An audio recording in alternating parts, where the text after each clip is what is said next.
Bismillahirrahmanirrahim. Assalamualaikum warahmatullahi wabarakatuh. Allahumma sholli ala Sayyidina Muhammad wa ala ali ala Sayyidina Muhammad. Oke, mampir ngombe kali ini tajuknya adalah intermezzo.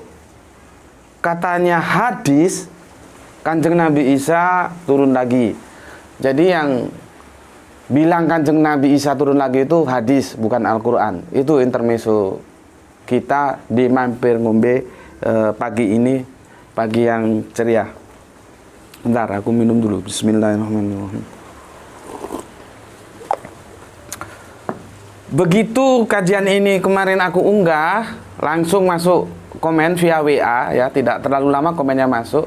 Terima kasih untuk saudaraku yang ada di Kaltara. Kritiknya menjadikan sebuah apresiasi untuk aku ya. Artinya kritik Anda itu aku terima sebagai apresiasi yang sangat aku butuhkan ya. Cuman agak sulit aku bisa memenuhinya. Katanya saudara kita yang dari Kalimantan Utara, dia bilang, "Gus, maaf ini, kenapa kok cuman durasinya 11 menit? 11 atau 12 menit gitu kira-kira ya. Seharusnya kan panjang supaya kita puas, kita tahu bagaimana endingnya itu supaya lengkap pengetahuannya. Bikin yang panjang-panjang aja gitu. Kira-kira begitulah mintanya yang panjang gitu. Begini saudaraku, bahwa kalian itu mempunyai dua keinginan yang berbeda, kelompoknya itu menjadi dua, dan aku tidak bisa penuhi dalam satu waktu yang sama. Sementara ada yang minta pendek-pendek saja, ya sekitar 15 menitan lah ya. Karena kalau terlalu panjang katanya matanya sepet. Jadi aku berusaha mengakomodir dua permintaan kalian yang berbeda, yang satu panjang, satu minta pendek. Dan tentunya dalam mengakomodir itu nggak bisa dalam satu waktu ya. Ya gantian lah, ada yang panjang, ada yang pendek.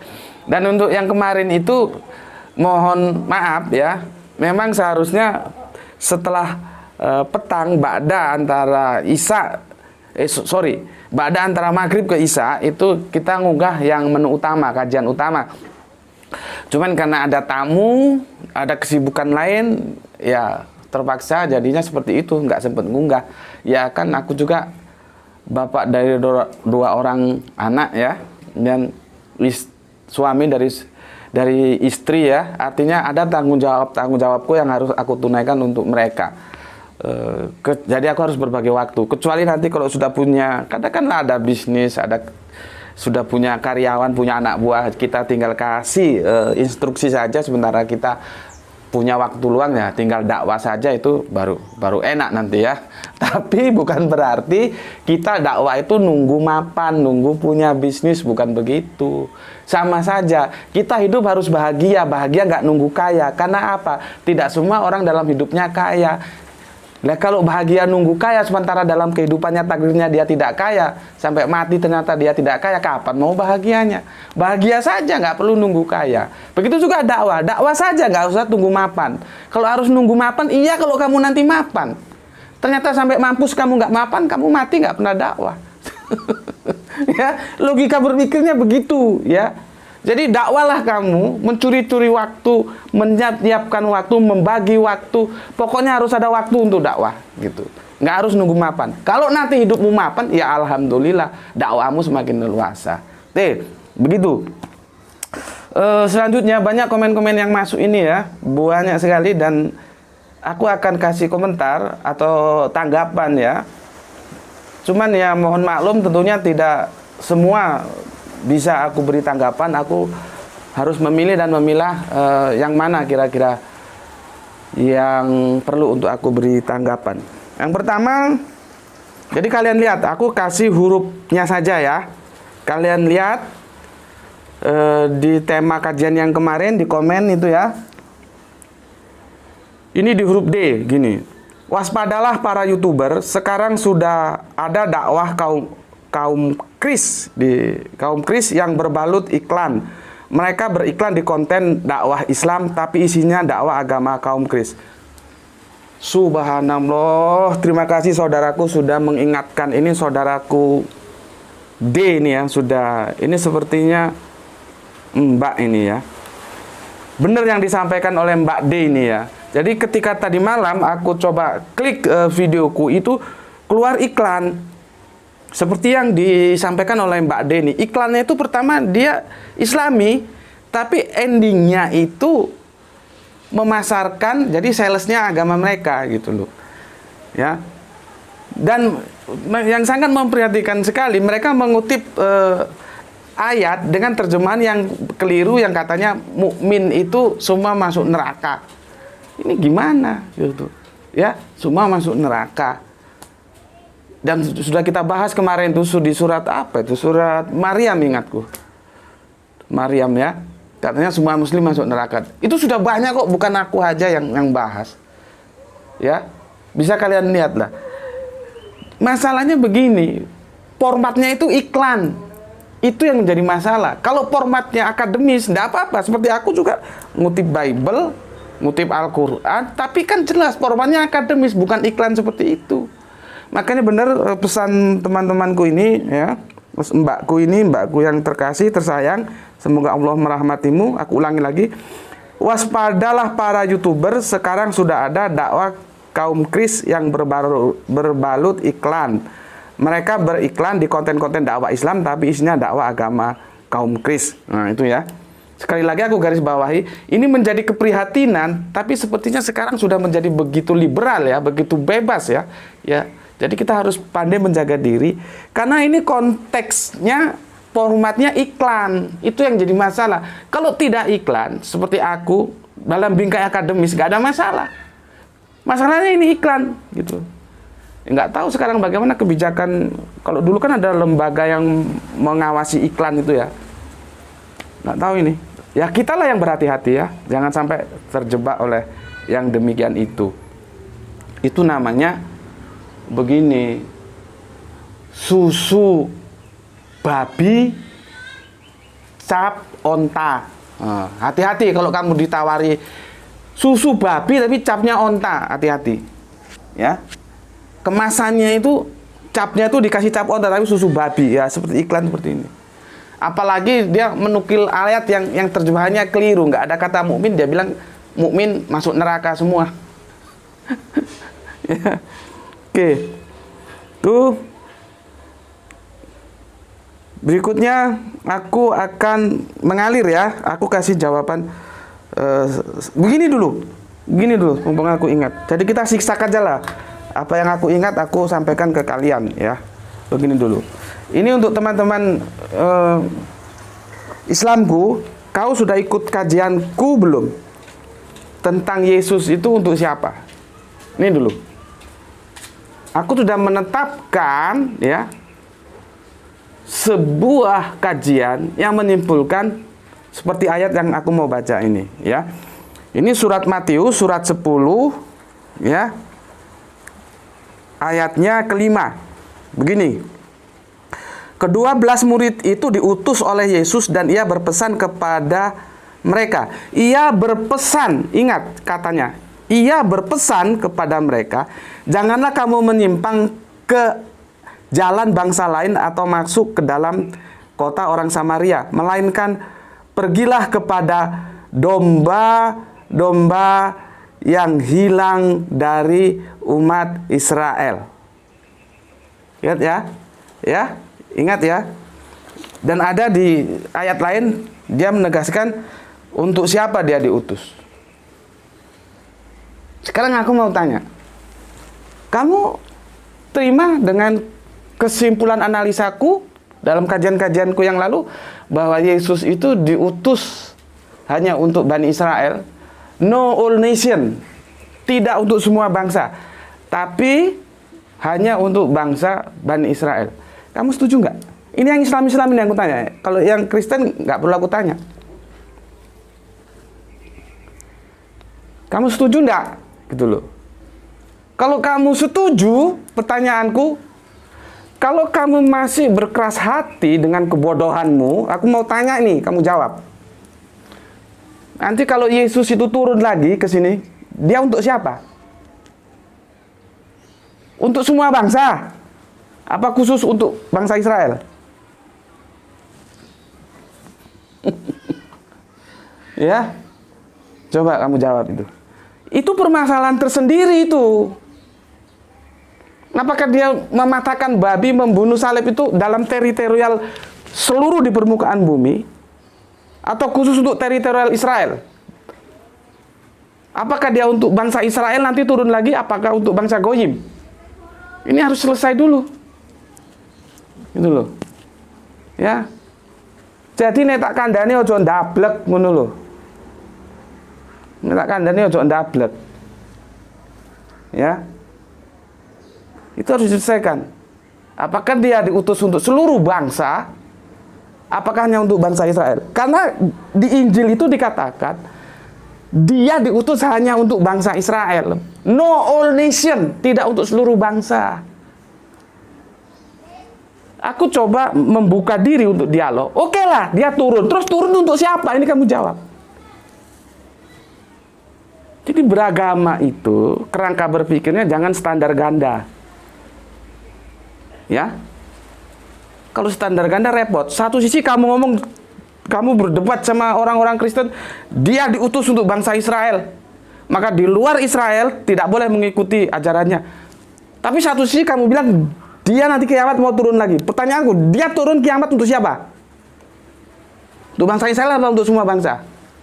Kalau dia turun untuk semua bangsa, bagaimana tentang pernyataanmu yang tadi? Kalau dia turun untuk khusus untuk bangsa Israel, lalu bagaimana goyim-goyim yang Kristen-Kristen sekarang ini? Akan diselesaikan dengan apa? Ya, jadi gitu, berpikir itu yang jelas gitu loh ya. Oke, aku akan jawab satu persatu. Pertama di huruf S.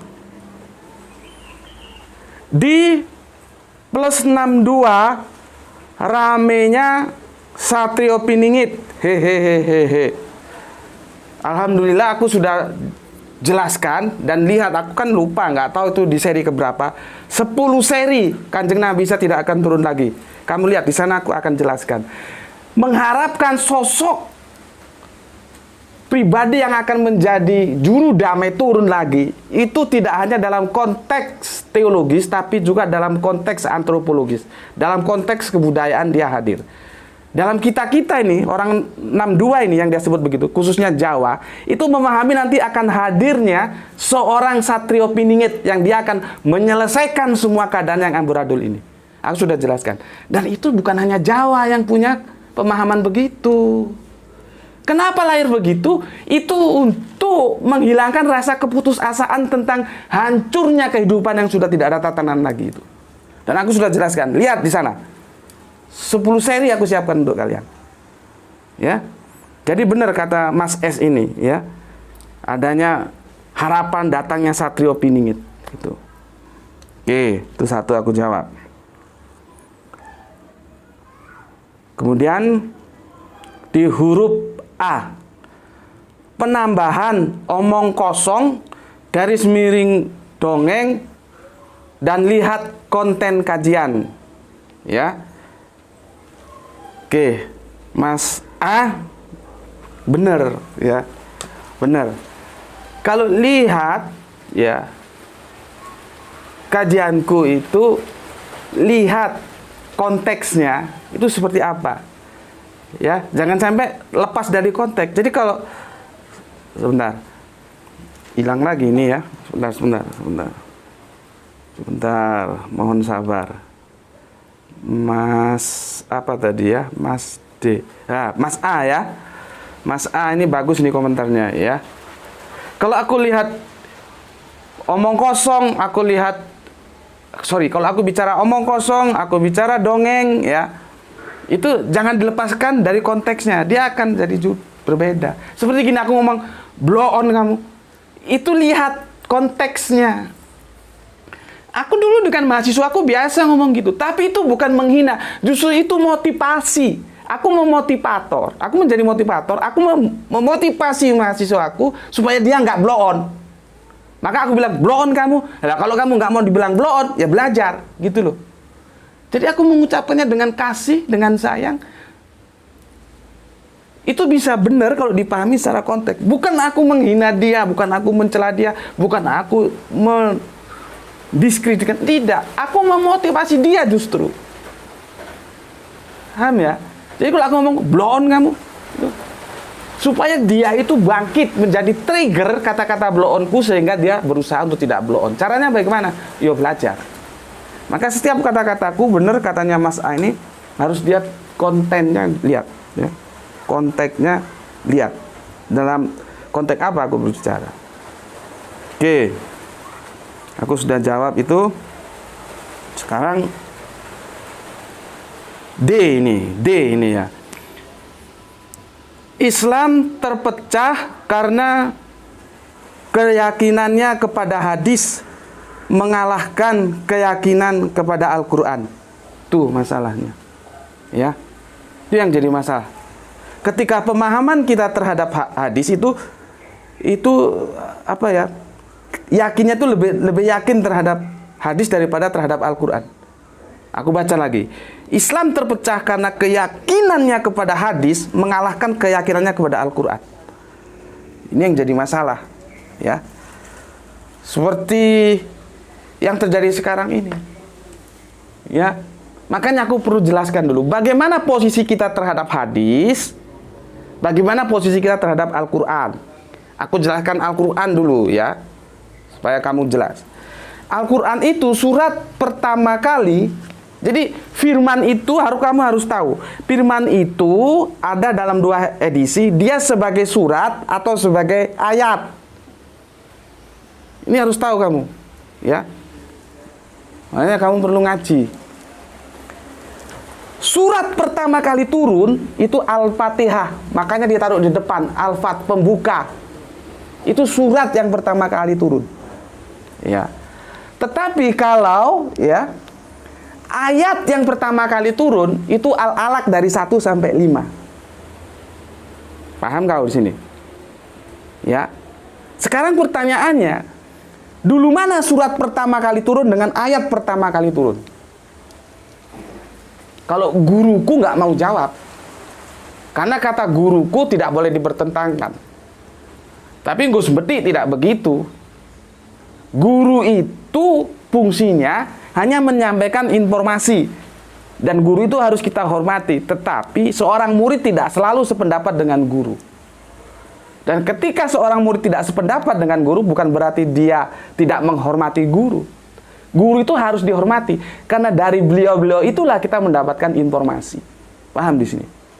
Nah, makanya kalau menurutku yang pertama kali turun itu surat Al-Fatihah.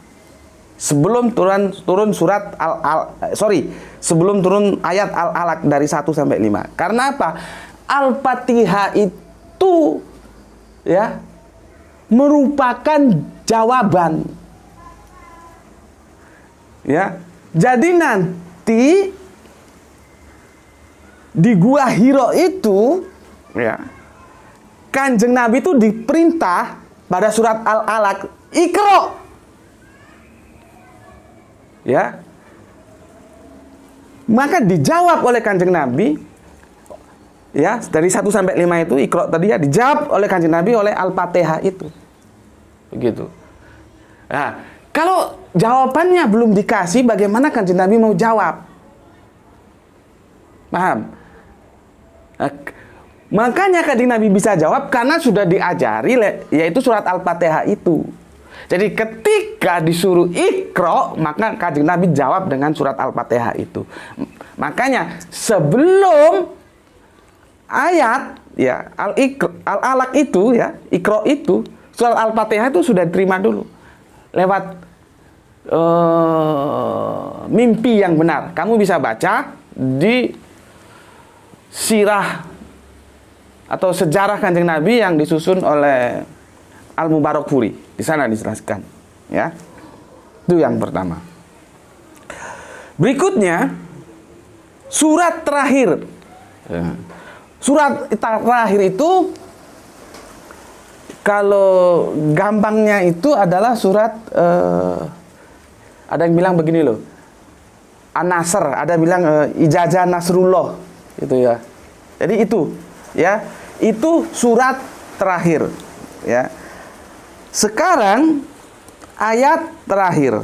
Nah, ini ya. Kamu harus tahu nih sebelum aku bicara hadis nanti, ya. Jadi surat terakhir itu adalah An-Nasr, ya. Yang kalau anak-anak kita ngaji itu ijazah An-Nasrul awal. Ya. Sorry. Bismillahirrahmanirrahim. Le, ambilin air putih, Le. Sorry, batuk terus. Ya, An-Nasr itu surat terakhir, sedangkan sebagai ayat terakhir itu Al-Maidah ayat 3. Ya, kita lihat Al-Maidah ayat 3, surat 5 ayat 3. Ini panjang banget nih ya. Aku ambil yang terakhir. Terjemahannya aku baca, nanti Arabiyunnya kamu baca sendiri. Kalau ada masalah tanya sama aku, ya. Begini, pada hari ini telah aku sempurnakan agamamu untukmu dan telah aku cukupkan nikmatku bagimu dan telah aku ridhoi Islam sebagai agamamu. Ya, ini kalau guru ngajiku nggak bilang agamamu, nggak mau dia, din. Ya, jadi menurut guru ngajiku Islam itu dinun, bukan agama. Ya, lebih ketat guruku, ya. Ya nggak apa-apa, kita terima aja, ya. Yang perlu kamu perhatikan, pada hari ini telah aku sempurnakan agamamu untukmu. Din. Apa yang dimaksud din sini? Islam. Wes sempurna. Hei, wes sempurna, hei. Nggak perlu nunggu siapa lagi datang. Wes sempurna. Kanjeng Nabi sudah sempurnakan, sempurna. Paham kau? Sudah sempurna. Tinggal orang mau ikut apa tidak. Tuh ya. Oke, aku sudah jelaskan. Paham kan kata sempurna? Kalau nggak paham, belajar bahasa Indonesia lagi. Ya. Sekarang aku lanjutkan lagi. Yang perlu saja ya kita ambil. Ini Mas, namanya agak sulit ini ya. Jawabnya begini, paham Gus, karena aku sudah nyimak 10 seri tentang Kanjeng Nabi Isa tidak turun lagi. Alhamdulillah, kalau sudah paham. Sekarang tugasmu, karena kamu sudah paham, sampaikan kepada yang lain. Ya, itu tugasmu, sampaikan pada yang lain. Sampaikan pada yang lain. Karena apa? Ilmu itu zakatnya diajarkan. Kalau kamu sudah dapat ilmu dari sini, ajarkan kepada yang lain. Bismillahirrahmanirrahim. Ya, paham ya? Sampaikan pada yang lain. Kalau enggak, kamu berarti belum bayar zakat, kena zakatnya kamu. Makanya kajian-kajian di sini itu kalian pahami, kalian pelajari, dan sampaikan kepada yang lain. Tidak berhenti di aku dan kamu. Supaya umat kita ini kokoh akidahnya. Oke. Nah, ini kemudian di huruf M. Ini jagoan kita ini ya. Jagoan kita. Ini beliaunya mantan. Aku nggak tahu mantan dari apa. Kalau yang aku ajak diskusi itu nanti kalian lihat di video nanti malam, insya Allah aku unggah ya. Aku nggak tahu, kan masih ada 1 jam tersisa. Apakah itu dibagi 2 atau kok semuanya, nantilah aku putuskan nanti aja itu ya. Nanti malam kita unggah kelanjutannya. Di situ kalian tahu yang diskusi dari sama aku itu mantan Kristen Mormon. Jadi dia mualaf dari Kristen Mormon. Nah, ini jagoan kita satu kali ini mantan apa enggak tahu aku ya. Kalian bacalah di situ lah. Aku sudah kasih guiding ya, mantan titik-titik gitu ya. Begini katanya. Assalamualaikum warahmatullahi wabarakatuh. Ini jagoan kita ini satu ini ya. Tidak ada nas Al-Qur'an yang mengatakan Nabi Isa alaihi salam mau turun lagi kecuali hadis Israiliyat. Sudah, tegas. Ya. Ini mantan ho. Ini mantan, dia bisa bicara dengan tegas seperti itu. Masa kalian yang nggak mantan nggak ngerti? Itu loh, ya. Oke, terus berikutnya huruf D. Kalau menurutku, oh enggak perlu nih. Yang bawahnya. Tentang azab kubur, bagaimana Gus? Di Al-Quran tidak ada. Pertama gini Mas, supaya kamu tahu ya. Aku nggak ngurus azab kubur. Nggak ngurus. Tapi aku kasih alat ya, supaya kamu bisa. Ya. Sesuatu yang benar ya, itu belum tentu ada di Al-Quran. Tetapi Al-Quran itu pasti benar. Contohnya 1 tambah 1, 2 itu nggak ada di Al-Quran. Kamu cari di surat berapa itu nggak ada. Tapi itu benar. Gitu loh. Nah ya, sekarang kamu tanya tentang azab kubur bagaimana Gus? Di Al-Quran tidak ada. Iya, memang tidak ada di Al-Quran.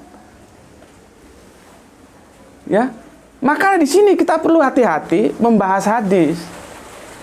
Kita tidak bisa hanya mengatakan di Al-Quran tidak ada, terus kita tolak. Tidak juga bisa karena di Al-Quran tidak ada, harus kita terima. Tidak bisa begitu. Kita kaji lebih dalam kronologisnya. Cuman aku tidak tertarik. Azab kubur tidak ada atau ada, itu aku tidak tertarik. Pertanyaan sekarang aku kasih tahu, kenapa aku tidak tertarik? Karena itu polemik tidak mempunyai signifikansi terhadap pemurtatan saudara-saudaraku yang Islam. Tahu kamu? Artinya kamu harus tahu, ketika aku membahas Kanjeng Nabi Isa tidak turun lagi, karena itu relevansinya mempunyai titik temu dengan akidah saudara kita yang Kristen itu. Paham? Dan dari akidah mereka itu, banyak saudara-saudara kita yang termurtadkan. Kepentingannya di sana, maka aku gencar membahas ini, meskipun aku harus berhadapan dengan saudaraku sendiri. Nggak ada urusan.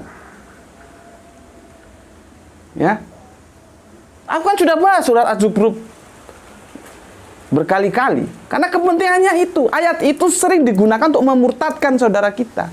Kalau orang percaya atau nggak percaya siksa kubur ada, nggak ada urusannya dengan murtad nggak murtad, biar aja. Dan aku tidak tertarik bahas itu.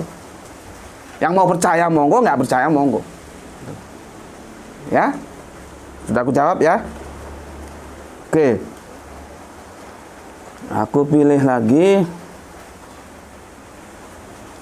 tentang azab kubur tidak ada. Oke. Nah, begini, ini kerangka berpikir yang salah ya. Begini katanya, Assalamualaikum Gus, Quran juga tidak mengatakan Nabi Isa tidak turun lagi kan? Nah, keterangan tentang turunnya Nabi Isa lewat hadis dan ia nyatakan dan ianya tidak bertentangan dengan Al-Quran. Aku jawab ya, kerangka berpikirmu salah, nggak bener ya. Jadi sistematika akademisnya salah. Jangan kamu balik-balik begini, ketawain orang kamu nanti. Ya, kita tidak sedang membicarakan Kanjeng Nabi Isa tidak turun lagi kan? Gitu loh. Karena bukan itu titik tolak diskusinya, tapi titik tolak diskusinya adalah Kanjeng Nabi Isa itu turun lagi. Jadi apa perlunya kita mencari penjelasan di Al-Quran? Tidak ada yang mengatakan Kanjeng Nabi Isa tidak turun lagi kan? Bukan di sana, ya. Karena triggernya itu adalah sebuah akidah bahwa Kanjeng Nabi Isa turun lagi. Itu triggernya, bukan Kanjeng Nabi Isa tidak turun lagi. Gitu. Jadi kerangka berpikirnya kacau kalau kamu balik seperti itu. Ya. Oke, berikutnya. Nah, keterangan tentang turunnya Nabi Isa lewat hadis dan ia nyatakan tidak bertentangan dengan Al-Quran. Karena aku sudah bilang, tonton 10 seri videoku, baru tanya lagi, ya. Nggak mungkin aku jelaskan di sini. Orang di sana sudah tersedia kok. Tinggal kalau kamu mau mencari kebenaran, tonton. Tapi kalau kamu mau berkubang dalam kesesatan, ya sudah. Jadi jangan bolak-balik aku jelaskan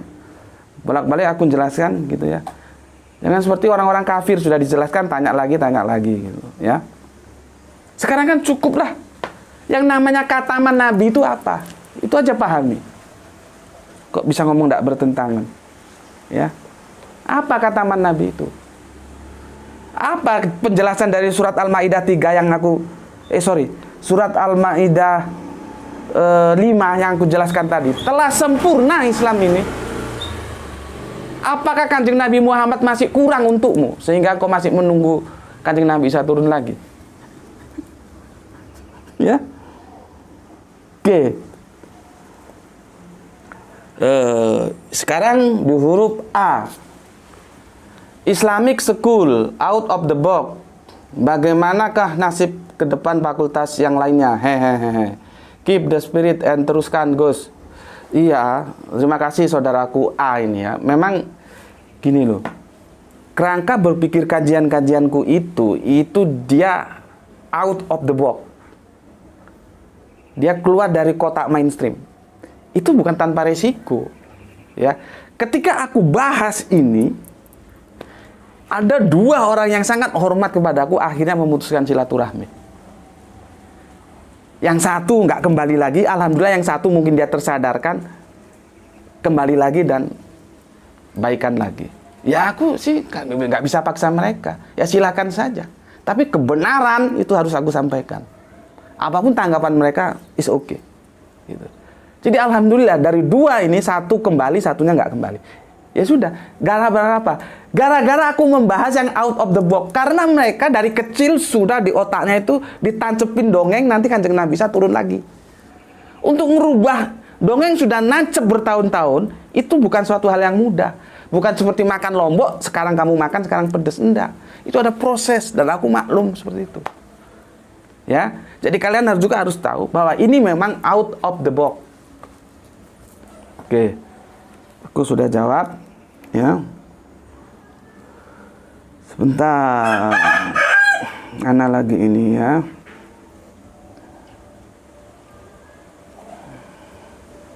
Berikutnya, nah ini, Mas D, ya. Sejak Gus Betik ngomong Isa tidak turun ke dunia lagi, terus terang berat Gus menerima. Kebimbangan terus terjadi. Aku memang perlu keyakinan yang lebih kuat lagi. Cuma yang bisa aku lakukan bahwa ketika aku tidak mengimaninya, maka akidahku tidak rusak. Terima kasih saudaraku ya. Dan di jawaban ada Mas A juga itu ya. Mas A itu dikasih tahu, dijelaskan bahwa di dalam ayat Al-Quran tidak ada satu ayat pun yang menyatakan Nabi Isa akan turun kembali ke bumi. Ya.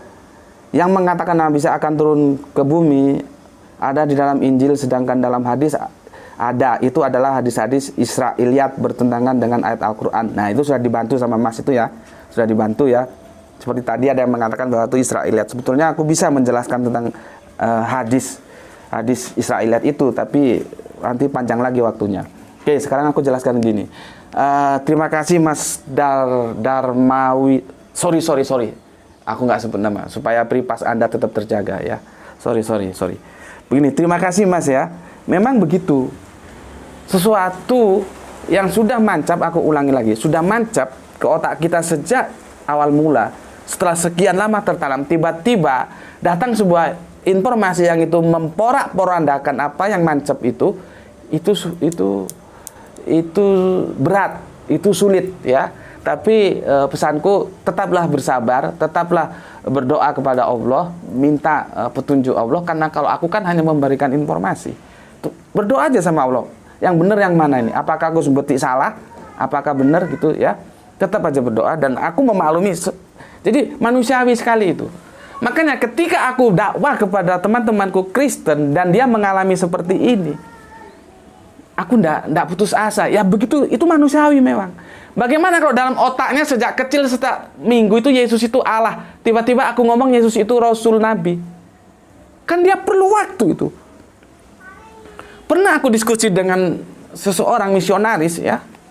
Dari jam 5 sampai Isya. Akhirnya apa dia ngomong? Benar Gus, sama sandar tembok sama dipegangi kepalanya gitu. Benar Gus, penjelasan panjenengan itu benar. Yesus itu bukan Tuhan. Tapi bagaimana ya saya bisa menerima ya? Gitu. Sulit saya bisa menerima. Akhirnya ya aku guyonin, ya enggak apa-apa, itu berproses. Gitu. Jadi setelah aku jelaskan dengan analisa-analisa ilmiah yang jelas bahwa Yesus itu bukan Tuhan, dia tidak bisa menolak secara analitik karena memang benar Yesus bukan Tuhan. Tapi hatinya sulit menerima. Karena apa? Dalam diri dia sudah tercantat sekian umur kehidupannya Yesus itu Tuhan. Gitu. Jadi aku maklum saja. Makanya ketika aku yang penting dakwah saja kepada teman-teman Kristenku. Masalah mereka tidak terima atau terima, itu biar proses lah. Karena apa? Nggak gampang berubah cara pandang itu. Kecuali kalian siap berpikir ilmiah. Kalau siap berpikir ilmiah itu enak. Selama itu tidak bisa dipertahankan sebagai kebenaran, yang sudah dibuang. Itu saja ya. Jadi untuk Mas D, aku tetap bersamamu, aku mendukungmu ya. Enggak apa-apa. Tetap berusaha lah ya. Tetap berusaha untuk bagaimana menerima kebenaran itu. Perlu proses memang, tidak ada masalah. Oke, matur nuwun untuk Anda Mas D. Selanjutnya, Mas D ngomong 2 kali ya. Aku nggak bisa ngomong. Bagaimana dulu sebelum Gus Butik ngomong? Aku suka tausiah tentang tanda-tanda besar hari kiamat, kebangkitan. Malah sekarang aku ngomong Nabi Isa alaihissalam tidak turun ke dunia lagi. Ya, jadi kita maklumilah ada pertarungan pemikiran di dalam dirinya. Nggak apa-apa. Ini dijawab oleh Mbak R. Aku juga dulu berpikir seperti itu, Mas. Tapi memang di Al-Quran tidak disebutkan Isa turun lagi. Coba lihat lagi di Quran. Kalau di hadis banyak gitu ya. Sudah dibantu jawab sama Mbak R. Oke, berikutnya. Ini huruf D lagi. Begini katanya. Gus Beti, saya tetap mencintai dan menghormati Anda meskipun dalam hal ini saya tidak setuju. Saya meyakini bahwa Nabi Isa akan turun lagi menjelang hari kiamat berdasarkan hadis sahih Bukhari dan Muslim gitu. Oke Mas D, terima kasih. Tidak apa-apa Mas, tidak apa-apa. Silahkan, tidak apa-apa. Seperti aku bilang tadi, perlu waktu. Memang perlu waktu. Ini kajiannya out of the box, ya. Perlu waktu. Aku bisa memahami pergolakan apa yang ada dalam pemikiran sampean, ya, panjenengan. Tidak apa-apa. Tidak apa-apa. Engkau tetap saudaraku, ya. Tidak apa-apa. Jadi aku begitu. Aku orangnya terbuka, ya. Kalian itu tidak harus pendapat dengan aku. Nggak apa-apa, justru dari beda pendapat itu kan diskusi terjadi gitu. Lalu di bawahnya ada begini, di B itu, BT gitu ya. Hati-hati mengikuti guru, orang yang menselisih hadis Nabi yang dinyatakan sahih, apalagi termaktub dalam Bukhari Muslim. Ya, bagus ini pesannya. Tapi pesan ini jangan kamu tujukan pada orang lain, untuk dirimu sendiri juga kamu pakai ya. Hati-hati kalau kamu cari guru. Ya. Jangan orang lain kamu nasihati cari guru, kamu sendiri ngawur cari guru. Ya, bagus nasihatmu bagus. Tapi nek carane wong Jawa aja kaya jas diblangkoni, ya. Jas diblangkoni itu artinya iso ngejas tapi nggak iso ngelakoni. Gitu. Ngejas itu apa ya? Bisa mengucapkan, menyatakan, tapi dia nggak bisa melakukan. Jangan begitu ya. Kamu sudah mengatakan, hati-hati mengikuti guru, orang yang menselisih hadis Nabi yang dinyatakan sahih, apalagi termaktub dalam Bukhari Muslim. Ya. Aku belum jelaskan hadis ya. Oke deh, aku jelaskan hadis. Itu masih pesanku ya. Sekarang mumpung ingat, aku tadi kan jelaskan Al-Quran ya. Ada surat pertama, ayat pertama, surat terakhir, ayat terakhir. Sekarang aku jelaskan hadis.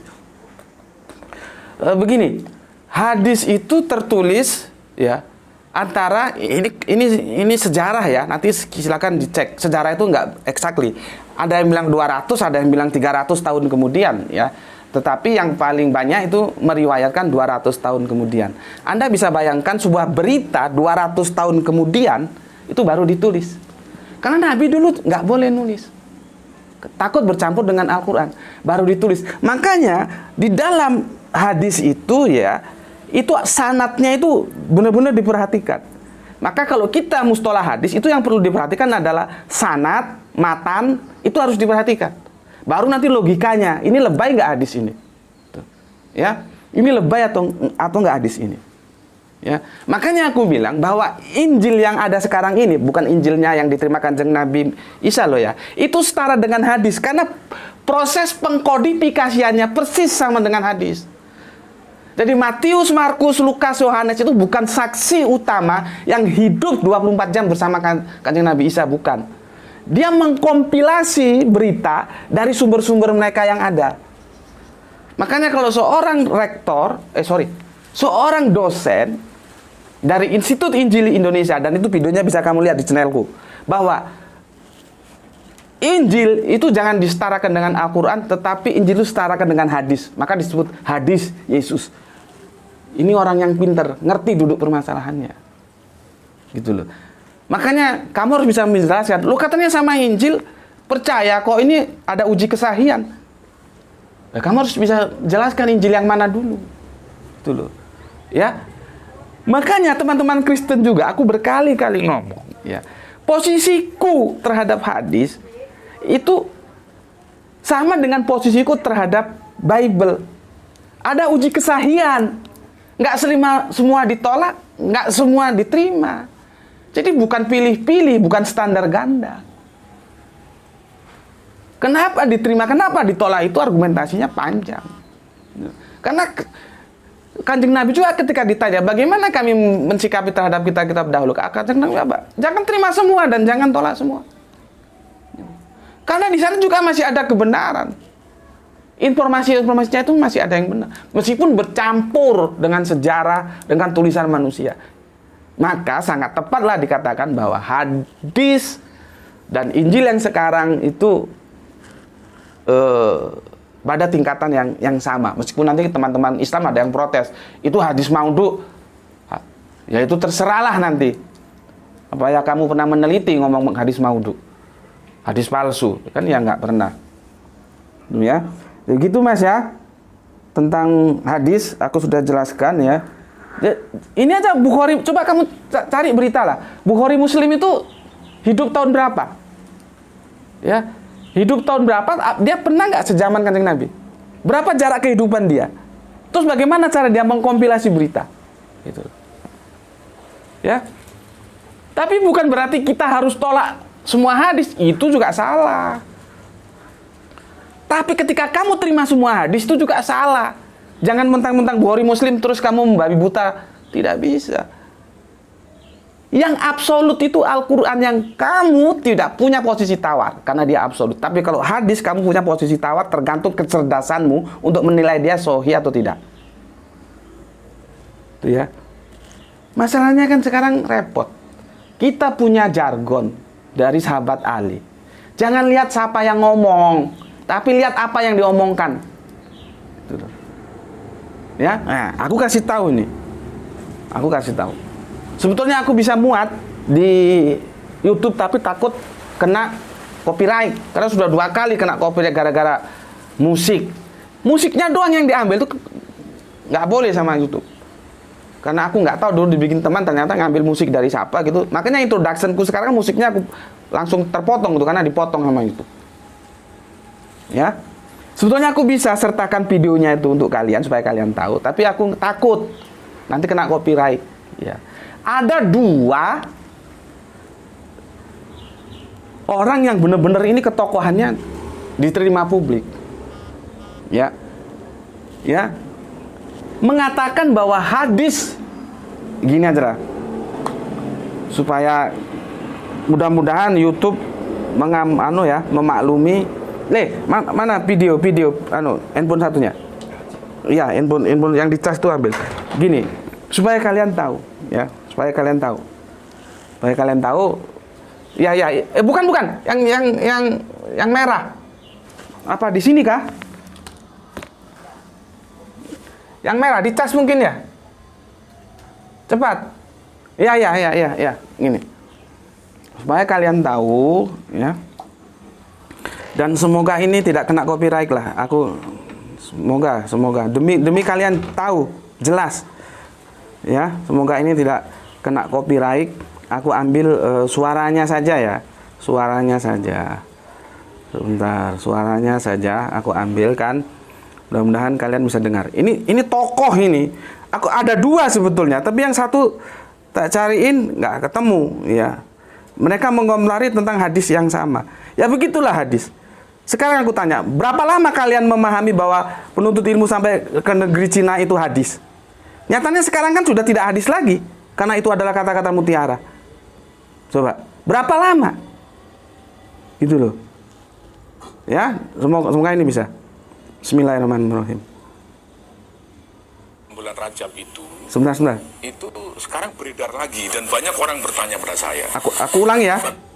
Bulan Rajab itu sekarang beredar lagi dan banyak orang bertanya pada saya. Bahkan saya lihat yang tag asli hadisnya itu luar biasa. Siapa yang puasa 1 hari dalam bulan Rajab itu dia akan mendapatkan pahala seperti puasa 1000 tahun. Ya. Lebih dari Lailatul Qadar itu. Iya. Kalau 2 hari 2000 tahun. 3 hari 3000 tahun. 7 hari semua pintu neraka tertutup bagi dia. Artinya dia cukup dengan puasa. Wah, gitu kan? Ya, 8 hari semua pintu surga 8 terbuka untuk dia. Nah, siapa yang mengingatkan saja, mengingatkan. Itu pahalanya sama dengan beribadah 80 tahun. Coba itu. Ini ya, memang ciri-ciri hadis palsu itu biasanya amalnya sedikit, pahalanya luar biasa. Tapi untuk mengetahui palsu itu hanya gejala saja. Kita teliti. Nah, ini dalam kitab itu diteliti betul. Ternyata hadis ini pada palsu. Tapi bukan berarti puasa Rajab itu nggak boleh. Ya, kita bisa pakai hadis yang lain. Di riwayat Imam Ibnu Majah, ada seorang yang datang kepada Nabi pangling, pada tahun lalu udah datang. Kamu kok sekarang jadi kurus? Kenapa? Saya puasa terus Rasulullah, gitu kan. Siapa yang menyuruh kamu menyiksa diri kamu itu? Ya Rasulullah, saya kuat, gitu kan. Akhirnya terjadi dialog panjang. Ujungnya Rasulullah mengatakan begini, sum ashurullahil hurum, ya. Nah, puasalah kamu pada bulan-bulan Allah yang mulia. Nah, bulan-bulan mulia bagi Allah itu ada 4. Antara lain adalah bulan Rajab. Nah, kalau memakai hadis ini, maka ya boleh-boleh saja. Tapi nggak ada kejelasan fadilahnya apa, gitu loh. Bukan menutup pintu neraka semua, membuka pintu surga semua. Ini bisa mengerikan karena bisa membodohi masyarakat. Nah, itu yang saya katakan, itu kalau dibiarkan sama dengan membodohi masyarakat. Udah ya, karena ini panjang kalau aku bahas. Ini ada 2 sosok yang cukup berkompeten menjelaskan ya tentang hadis. Pertanyaanku, sebelum ada tokoh-tokoh ini, kan aku bahasnya sudah selesai ibadah puasa Rajab ya, supaya tidak jadi polemik terlalu kesana kesini ya, aku tidak mau itu ya. Sebelum ini, bagaimana masyarakat kita memahami bahwa hadis puasa Rajab itu begitu yang kuat sehingga dijadikan pegangan? Sekarang dimentahkan. Dan terakhir kata-kata, jangan sampai dibodohi. Tuh. Sama dengan bagaimana kita dulu waktu aku masih kecil memegang teguh bahwa menuntut ilmu sampai ke negeri Cina itu hadis. Ternyata sekarang terbukti bukan hadis. Nah, aku minta satu saat nanti tokoh-tokoh yang, karena kalau gue kan anak kalau gue ngomong gini loh, kalian itu belum siap untuk mengikuti apa yang aku bilang tadi, seperti yang disampaikan oleh sahabat Ali ya. Jangan lihat siapa yang ngomong, tapi lihat apa yang diomongkan. Jadi kalau gue yang ngomong, lu kagak percaya. Makanya gue minta ya, para ustadz, para kiai, para ulama yang top-top itu, sekali-kali ngomonglah bahwa Kanjeng Nabi bisa turun lagi itu hadisnya itu tidak bisa dipertanggungjawabkan secara ilmiah. Karena kalau aku yang ngomong, lu kan kagak percaya. Tuh, ini tadi sudah aku buktikan. 2 narasumbernya, yang satu hilang videonya. Ya, ini menunjukkan bahwa hadis itu tidak bisa dipegang kuat absolut. Sekarang kita sudah berubah. Oh, ternyata hadis itu bermasalah. Nah, kita tunggu ya. Semoga ada orang yang bisa diterima oleh semua publik untuk mengatakan bahwa hadis Kanjeng Nabi bisa turun lagi itu sesuatu yang harus dikoreksi karena itu tidak bisa dipertanggungjawabkan secara akademik. Tapi kalau aku yang ngomong kan lu kagak percaya. Ya, terserah lu lah. Lu mau percaya mau kagak ada urusan. Karena tugasku bukan membuat kamu percaya, tapi menyampaikan informasi untuk kamu. Jelas ya? Tentang hadis nih. Oke. Itu ada 2 sebetulnya narasumbernya, tapi salah satu data hilang. Dan semoga YouTube berbaik hati lah, tidak di copyright ya. Saya hanya ambil suaranya, tidak videonya. Oke, itu untuk mas yang tadi ya. Hati-hati mengikuti guru ya. Maka aku kasih tahu juga, kamu juga harus hati-hati mengikuti guru ya. Oke. Berikutnya, ini cerita lama sudah ada sebelum Gus Beti, yaitu salah seorang kiai yang meyakini hal demikian dan sudah dibantah oleh ulama bla bla bla bla bla. Iya, betul. Bahwa diskusi perdebatan ini bukan barang baru. Sejak dulu para ulama sudah berdebat. Cuman akhirnya yang populer ya Kanjeng Nabi Isa turun lagi. Nah, jadi seolah-olah kalau ada orang yang meneliti kembali dan mengatakan menjadikan sebuah yang gampang disudutkan sebagai sesuatu yang sesat kalau mengatakan Kanjeng Nabi Isa tidak turun lagi. Padahal kalau kita lihat konteks sejarah tidak begitu. Dulu orang-orang sebelum kita sudah berdebat, cuman karena akhirnya yang terpublikasi itu Kanjeng Nabi Isa turun lagi. Tuh ya, paham ya? Jadi sebetulnya ini bagus ini, paham. Jadi aku ini bukan orang yang baru. Cuman kan kalian nggak ngerti aja karena kalian sudah tercekoki turun lagi, aku bilang nggak turun, jadi wah itu perlu dicurigai itu, wah itu sesat itu, gitu. Karena dia nggak tahu sejarah masa lalu bahwa ini perdebatan usang. Cuman akhirnya yang mengatakan Kanjeng Nabi Isa tidak turun lagi itu terkalahkan secara komunikasi publik terhadap pendapat yang mengatakan Kanjeng Nabi Isa turun lagi, yaitu fakta sejarah memang demikian. Ya. Fakta sejarah demikian memang. Sama seperti kekristenan, orang dikirai semua Kristen itu Tritunggal. Tidak, kembalikan ke sejarah. Ya, meskipun aku ingatkan, sejarah itu juga tidak absolut. Tapi kita bisa bertarung di sana. Sejarah itu tetap diperlukan meskipun dia tidak absolut. Ya, buktinya sekarang masih ada saat ini bahwa kekristenan yang menyembah kepada Allah yang tunggal, mereka tetap mewarisi monotheistic Judaism. Ya. Jadi jangan kamu kira semua Kristen sejak dulu itu menyembah Allah tunggal. Menyembah Allah Tritunggal. Karena memang berikutnya secara komunikasi publik yang lebih diterima publik, yang lebih tersampaikan ke publik, Tritunggal itu. Maka kalau ada yang beralahkan tunggal dalam kekristenan, langsung aja dibilang sesat. Tahu ya? Jadi hampir 11-12 lah ceritanya gitu. Oke. Mana lagi ini? Nah, ini nggak ada hurufnya ya. Dia bilang begini. Nggak ada untungnya ngurusin kiamat, tapi lebih untung ngurusin kapan kematian kita sendiri dan bekal apa yang kita bawa. Aku ucapkan terima kasih untuk yang berkomentar ini dan nggak apa-apa, yang penting kamu jangan murtad. Nggak apa-apa. Ya karena kapasitasmu memang sampai di situ. Nggak apa-apa. Kamu nggak murtad aja aku sudah alhamdulillah, gitu ya. Nggak apa-apa. Tapi perlu aku jelaskan bahwa kerangka berpikir seperti ini, itu kerangka berpikir agama, din, Islam itu hanya untuk dirinya sendiri. Di otaknya dia nggak pernah berpikir, bagaimana keluarga-keluargaku, saudara-saudara Islam yang termurtadkan. Dia nggak pernah berpikir, yang penting dia ngurusi tentang bekal untuk kematiannya sendiri. Dan itu salah? Enggak salah. Enggak salah. Ya memang kapasitas berpikir dia seperti itu, nggak bisa kita paksakan. Jadi lihat orang seperti ini, dia nggak murtad aja itu sudah untung, gitu. Nggak ada masalah, ya. Tetapi yang aku perlu ingatkan, agama itu tidak untuk diri sendiri. Lihat saudara-saudaramu yang termurtadkan. Aku sudah bilang tadi dan aku ulangi, kenapa aku membahas topik ini berkali-kali? Karena topik ini berhubungan dengan pemurtadan. Dan aku tidak pernah membahas orang dikubur itu disiksa atau tidak disiksa, itu terserah pilihan kalian. Karena apa? Itu tidak berhubungan dengan pemurtadan. Jadi jelas ya? Silahkan. Yang penting kamu tidak murtad, aku sudah senang. Urus untuk dirimu sendiri. Meskipun kalau aku ajarkan untuk kamu berpikir lebih ekspan, agama itu tidak untuk diri sendiri. Lihat tetangga-tetanggamu. Kamu juga nanti kena hukuman ketika kamu sholatmu 5 waktu, zakatmu, hajimu, sembarang-sembarangnya kamu penuh, tapi ketika keluargamu murtad kamu diam aja, kamu akan dituntut. Kenapa kamu tidak berdakwah?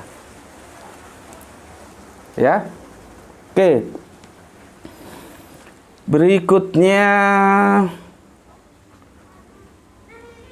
Oke.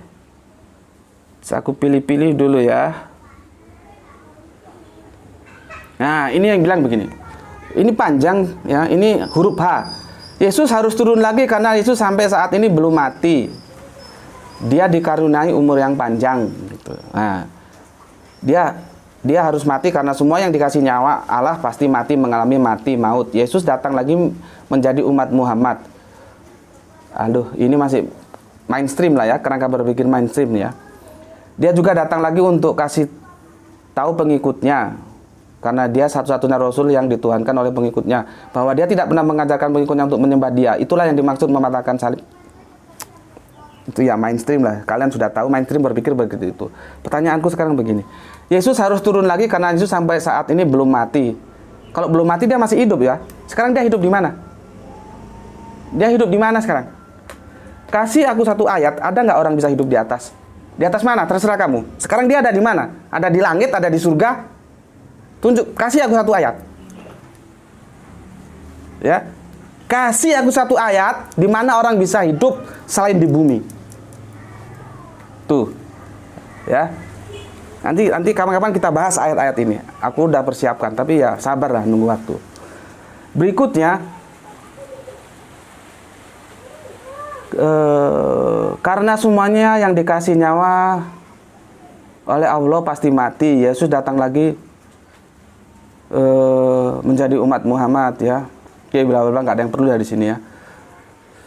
Jadi begini, dia dalam tanda kurung begini. Yesus harus turun lagi karena Yesus sampai saat ini belum mati, karena dalam kurung dia dikaruniai umur panjang. Umur panjangnya berapa? Berapa abad itu kamu hitung? Sampai sekarang berapa abad? Masih hidup dia. Aku ada 2 hadis yang itu diriwayatkan lewat Ibunda Aisyah. Sayang aku cari-cari nggak ketemu. Coba kalian cari. Di situ dijelaskan berapa umur Kanjeng Nabi Isa, itu dijelaskan. Hadisnya Kanjeng Nabi itu via Ibunda Aisyah. Ada 2, cuman aku cari-cari nggak ketemu. Ya. Jadi nggak sepanjang yang kamu duga, berapa abad ini? Dari mulai awal Masehi sampai sekarang. Terus ngapain di sana? Di mana dia hidup? Gitu. Ya. Ini mainstream lah ya. Ya, begitu jawabanku. Aduh, ini sampai mana tadi dia hilang lagi ya? Sebentar. Oke. Nah, ini huruf I. Mas Subandi ini benar-benar ahli hadis atau sekedar asumsi? Aku jawab langsung lah ya. Aku nggak perlu dapat pengakuan mau ahli hadis kek, mau ahli asumsi kek. Nggak butuh aku gitu. Apapun kamu nilai terhadap diriku, itu terserah, hakmu, urusanmu. Jadi seseorang yang berani tampil di publik, dia harus berani, harus siap menerima apapun penilaian publik terhadap dia. Seperti ini. Aku nggak ada apa-apa, terserah aja. Kamu mau bilang ahli hadis kayak ahli asumsi kan nggak ada masalah. Tapi pesanku, lihat. Yang keluar dari lisanku itu lihat. Terus kamu perhatikan. Apa yang keluar dari lisanku. Ya. Itu aja. Berikutnya, kenapa jawabannya hanya sekedar melecehkan dan sok pandai, dan seperti melecehkan hadis dengan perawi mutafaq alaih. Coba ngaji lagi, jangan seperti sok. Nah, sama seperti tadi. Kamu juga ngaji lagi. Jangan hanya suruh orang ngaji. Kamu ngaji lagi. Ya. Jangan hanya orang suruh ngaji tapi kamu enggak. Yang aku jawab masalah ini, ya. Kenapa jawabannya hanya sekedar melecehkan sok dan sok pandai? Siapa yang bilang melecehkan? Siapa yang bilang sok pandai? Ya. Siapa? Coba. Siapa? Kamu tahu bagaimana hubunganku dengan moderator itu? Kamu tahu? Makanya aku tidak mau ya diskusi debat lintas agama itu lewat StreamYard, enggak mau aku. Ya seperti ini contohnya. Kita tahu hanya sebatas dalam audio visual, tapi kita tidak tahu dan kita tidak bisa berinteraksi langsung berhadapan mata dengan mata. Makanya untuk teman-teman Kristen itu cangkemmu ojo nyocot wae. Gitu loh. Kamu jangan hanya ngomong. Kalau kamu mau aku ketemu siapa, kamu jadi panitia. Tentukan tempatnya di mana dan aku minta kalau bisa di kampus. Aku harus berhadapan dengan siapa, topik debatnya apa, undang aku. Kamu nggak usah bayar aku bisa nanti naik pesawat, naik bis, naik apapun, semua ongkos tentang aku tanggung sendiri. Gitu loh. Ya. Jadi nggak usah ngomong nyocot wae. Gus Peti ketemu iki. Memangnya apa kamu ngatur-ngatur aku? Gitu loh. Iya, biarin. Enggak. Jadi ke kamu kalau memang kamu mau, kamu jadi EO-nya, tentukan dan undang aku. Ya. Gak usah ngomong ketemu iki, ujuk-ujuke YouTube, ujuk-ujuke StreamYard, ujuk-ujuk ujung-ujungnya apalagi itu Zoom, ndak. Itu kekanak-kanakan. Debat itu ya di bumi, kita ketemu muka. Seperti ini. Karena dia nggak tahu, dia hanya lihat aku sebatas video itu, dia nggak tahu bagaimana hubunganku terhadap sang moderator. Mas moderator itu, ya, hubungannya sama aku amat sangat baik. Bayangkan kemarin aku dikasih hadiah handycam itu bukan sembarang merek, Sony. Mas itu yang kasih aku hadiah. Dari sini supaya kamu tahu bagaimana dekatnya hubunganku dengan dia. Sehingga kalau aku berperilaku begitu, bukan aku tidak menghormati dia. Ngerti gak? Ya. Sekarang terserahlah. Aku sudah jelaskan, kamu ngerti nggak apa yang aku maksudkan? Ya. Jadi bukan, ya memang styleku begitu. Ya. Ya, karena aku berpikir out of the box, ya. Kebetulan out the box yang aku tawarkan bertentangan dengan apa yang sudah kamu pahami, sehingga kamu ngoceh begini. Ya. Makanya ketika banyak teman-teman yang meminta aku untuk membahas tentang Isra, itu aku masih menahan diri dulu. Ya, aku menahan diri dulu. Karena apa? Setelah aku lihat, ya, semua debater Islam itu gulung tikar. Ketika ditanya oleh teman-teman Kristen, bagaimana surat Al-Isra ayat 1 itu bisa diterima sebagai kebenaran, karena di sana terjadi anakronisme. Kalau kamu nggak tahu anakronisme, belajar kamu supaya tahu. Ya, karena di sana dijelaskan Masjidil Haram, Masjidil Aqsa. Yang jadi masalah Masjidil Aqsa. Ketika surat itu turun, Masjidil Aqsa itu belum ada.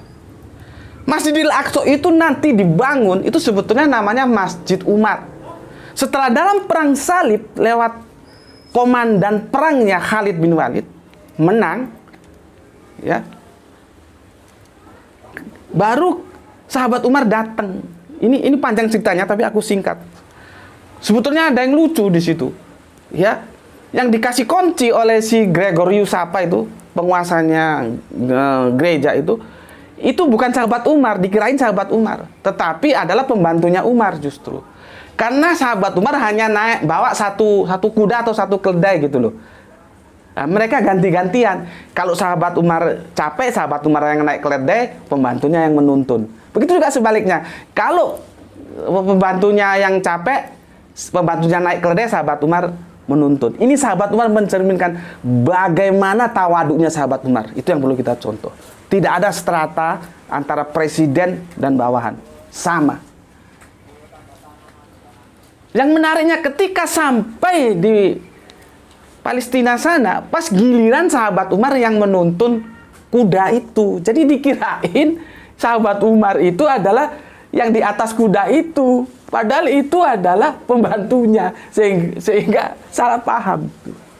Nah, di tempat sujudnya, karena kan sahabat Umar disuruh sholat di dalam, tidak mau. Ini juga teman-teman Kristen supaya tahu bagaimana kami diajarkan oleh sahabat Umar untuk menghormati kalian. Jadi sahabat Umar tidak mau sholat di dalam gereja itu bentuk penghormatan. Kita boleh beda iman, tapi kita harus saling hormat.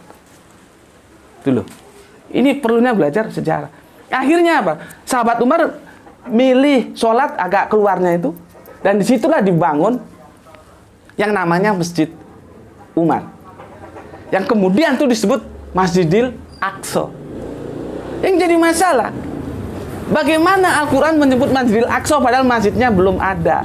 Itu disebut anakronisme. Nah, bagaimana dengan peristiwa itu teman-teman Islam bisa mempertahankan bahwa Al-Quran itu tidak salah, Al-Quran itu benar? Bagaimana? Silahkan kalian jawab. Aku ini ya, orang sombong terhadap orang sombong kan itu ibadah, ya. Banyak teman-teman Kristen dengan kesombongannya mengatakan bahwa Al-Quran itu salah, Al-Quran itu palsu dengan merujuk ayat ini. Gitu ya. Maka kalau kamu ketemu aku, ya, untuk menjawab pertanyaanmu itu seperti aku meniup debu di atas jelintikku. Ngerti? Dan aku bisa pertahankan bahwa Quran itu 100% benar, tidak ada kesalahan di dalamnya. Dan anakronisme itu bisa aku selesaikan seperti aku meniup debu di jelintikanku. Tahu? Yang jadi masalah ketika aku menjawab itu, aku harus berhadapan dengan teman-temanku Islam yang mainstream. Pemahaman dia beda dengan aku. Itu masalahnya. Makanya untuk teman-teman Islam yang bisa jawab, tolong jawab. Karena kalau harus aku yang menjawab itu gampang. Cuma nanti kita harus berhadapan sama-sama Islam. Gitu loh. Sedangkan aku bahas Kanjeng Nabi bisa tidak turun lagi aja seperti ini. Gitu. Ya. Oke. Jadi gampang itu. Nggak ada ceritanya Al-Quran itu bohong. Nggak ada ceritanya Al-Quran itu salah menurut sejarah. Untuk apa dipegang sebagai kitab suci kalau memang ada kesalahannya di dalam? Ya. Oke. Sudah aku jelaskan, ya. Aduh, sampai mana ini jalan terus ini, ya. Sebentar, aku cek dulu. Ya. Jadi untuk emas di huruf I itu ngerti ya? Bukan seperti tadi loh, teman tadi yang bilang, lihat kontennya. Ya, lalu itu dihubungkan dengan konteks, ya. Enggak, sob. Ya, kamu kan enggak tahu bagaimana hubunganku dengan beliau. Ya. Jangan, sob. Jangan karena pemikiranmu itu berbeda dengan apa yang aku sampaikan, kamu ngomong begini. Ya. Enggak ada. Kalaupun aku seperti itu ada hubung keakraban. Dan aku biasa ngomong gitu seperti biasa, aku enggak ada masalah. Bukan kesombongan itu. Karena aku bukan lahir di pondok yang selalu bukan begitu. Aku ngomong belak-belakan seperti ini. Kamu terima monggo, kamu nggak terima ya sudah, pergi. Nggak ada masalah. Yang mau-mau saja. Gitu. Ya. Jadi kalau kamu bilang ngaji lagi, kamu juga harus ngaji lagi. Kamu bilang jangan seperti sok, kamu juga jangan seperti sok tahu. Kamu kan nggak tahu hubunganku dengan beliaunya. Bayangkan kurang baik apa kalau aku dihadiahi handycam Sony dan itu harganya entah berapa juta. Yang kemarin sudah aku unggah. Ya. Oke. Aduh. Sudah aku jelaskan ya. Panjang padahal ini aku pilih-pilih ya. Aku pilih-pilih. Nah, ini Mas B, ini BT ini sudah aku jelaskan belum ya? Beliau bukan ulama, itu pengakuannya. Beliau pakar kristologi, tapi bukan ahli hadis, bukan pakar Al-Quran. Makanya hati-hati mengikuti orang sebagai guru. Ya, kamu juga hati-hati cari guru ya. Semoga bisa menyelamatkan kamu dari apa yang tadi yang sudah aku bilang, dibodohi. Jangan mau dibodohi. Oke. Ini yang menarik dari bawahnya itu komentar huruf A ini. Ya. kemungkinan dia itu orang cerdas, tetapi plus 2 belum siap untuk itu semua. Cocok sekali Mas, terima kasih ya. Aku melepaskan pemahaman keagamaanku itu yang out of the box, itu publik ini belum bisa menerima. Itu menjadi kendala tersendiri bagi aku. Makanya kan 2 kali nih ngaji aku tiap minggu ya. Satu malam Kamis itu di teman, malam Sabtu di rumahku sendiri ini.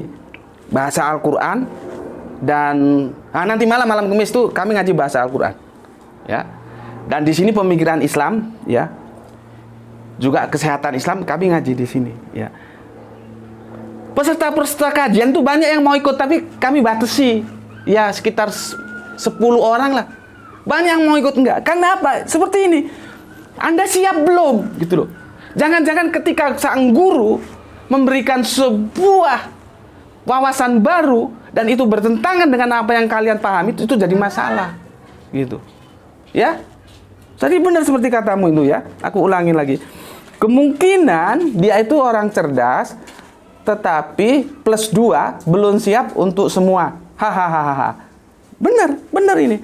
Dan aku sebetulnya kalau dibilang orang cerdas ya alhamdulillah lah, tapi nggak begitu sebetulnya. Aku ini orang suka baca gitu adalah. Kalau suka baca terus orang menjadi cerdas itu hal lain lah ya.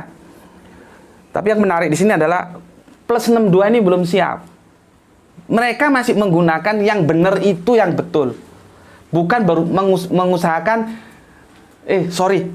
yang banyak itu yang betul, atau yang banyak itu yang jadi benar. Bukan mereka mengusahakan yang benar itu kita bikin banyak. Bukan begitu. Jadi yang umum itu mereka anggap sebagai kebenaran. Itu masalahnya. Dan aku berhadapan dengan umum. Seharusnya kan yang benar itu kita umumkan gitu. Ya. Jadi terima kasih Mas A ya. Memang plus 62 belum siap, tapi aku harus tampil dengan sebuah resiko ya diserang, ya tidak populer, ya viewernya terbatas, subscribe-nya terbatas. Ya enggak apa-apa, itu resiko yang harus kita tanggung. Karena memang aku tetap berpegang pada sebuah education ya, akademis karakternya itu aku akan pegang sampai aku mampu memegang itu hingga kini, dan semoga berikut-berikutnya juga tetap mampu ya. Jadi begitu. Oke. Mana lagi ini? Ya. Ya. Ini jawabannya sama ini ya. Gus, ojo ngono lah. Ini bahasa Jawa ya. Gus, ojo ngono lah, ojo kasar-kasar ngendikane karo moderatore. Sampean salah ngartikan tentang pesan dakwah kemarin dengan Ustadz Kainama kemarin. Fokus ke Islam, jangan ke agama lain. Berkenaan tentang Yesus turun itu untuk meluruskan manusia yang bersalah. Tanggap, nggak jelas maksudnya. Oke, aku jelasin yang di atas aja lah ya. Gus, ojo ngono lah, ojo kasar-kasar ngendikan karo moderatore. Nah, itu sudah aku jelaskan tadi ya. Dengan Mas I tadi kan sama, jadi aku nggak perlu ulangi. Oke. Berikutnya, sampean salah ngartikan tentang pesan dakwah kemarin dengan Ustadz Kainama kemarin. Salahnya nang di? Aku yang salah, apa kamu yang salah melihat konten dari video itu? Nggak tahu aku. Salahnya di mana? Ya. Jadi kalau kamu ngomong gini aku nggak tahu, kamu paham nggak dengan konten ketika aku diskusi sama Kang Mas Kainama gitu ya? Nggak tahu aku maksudnya gimana. Ya, karena dia hanya ngomong sampean salah, tapi salahnya di mana juga nggak ngerti. Ya. Jadi kalau kamu ngomong ini, justru aku balik tanya, kamu salah nggak memahami konten diskusiku sama Mas Kainama? Jangan-jangan kamu yang salah, gitu ya. Oke. Aku kira cukup itu ya.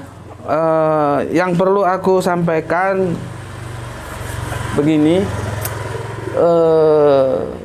setiap orang punya karakter beda-beda, punya stylist beda-beda, punya cara bicara beda-beda ya.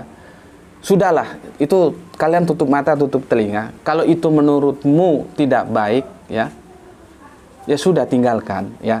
Tetapi yang aku pesankan untuk kalian, sebuah harapanku agar kalian mencintai Islam, mencintai Kanjeng Nabi, mencintai Gusti Allah ingkang Maha Agung, ya. Dengarkan saja penjelasanku. Kalau itu benar, ambil. Kalau menurutmu salah, tinggalkan. Pesan ini aku sampaikan begini. Jangan sampai karena sebuah tampilan, setiap orang kan beda-beda gaya nih, ya. Itu justru menjadi penghambat untuk kamu menerima kebenaran yang aku sampaikan. Paham maksudku kan? Oke, sampai ketemu lagi. Assalamualaikum warahmatullahi wabarakatuh.